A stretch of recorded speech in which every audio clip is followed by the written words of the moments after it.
Nadège et j'ai monté avec mon associée Laura qui est juste à côté de moi, Confiture Parisienne, qui comme son nom l'indique, on fabrique de la confiture artisanale et haut de gamme dans Paris.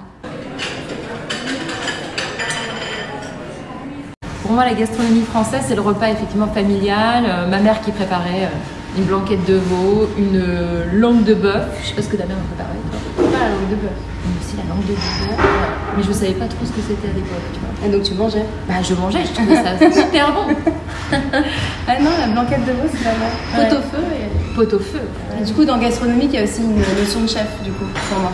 Il y a un côté un peu chef. Bah, en plus, le père de Laura, il était restaurateur auvergnat, donc elle s'y connaît quand même. On mangeait bien.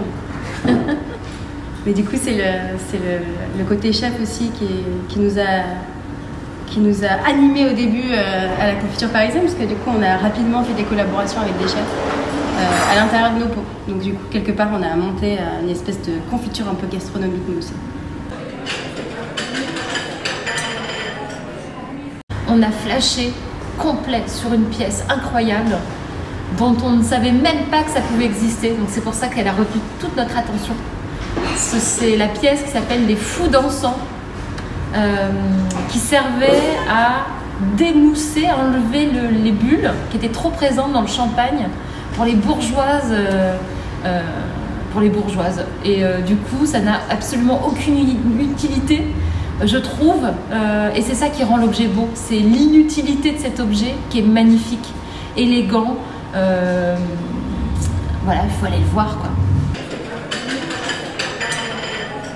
Confiture Parisienne s'inscrit dans la gastronomie française parce que, à l'origine, la confiture était réservée sur la table des rois.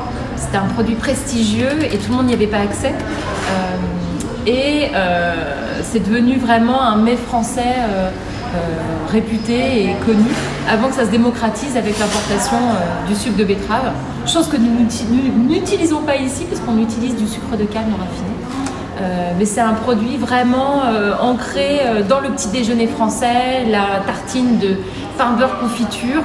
C'est vraiment emblématique de la France et d'ailleurs on fonctionne très bien à l'étranger pour cet art de vivre à la française.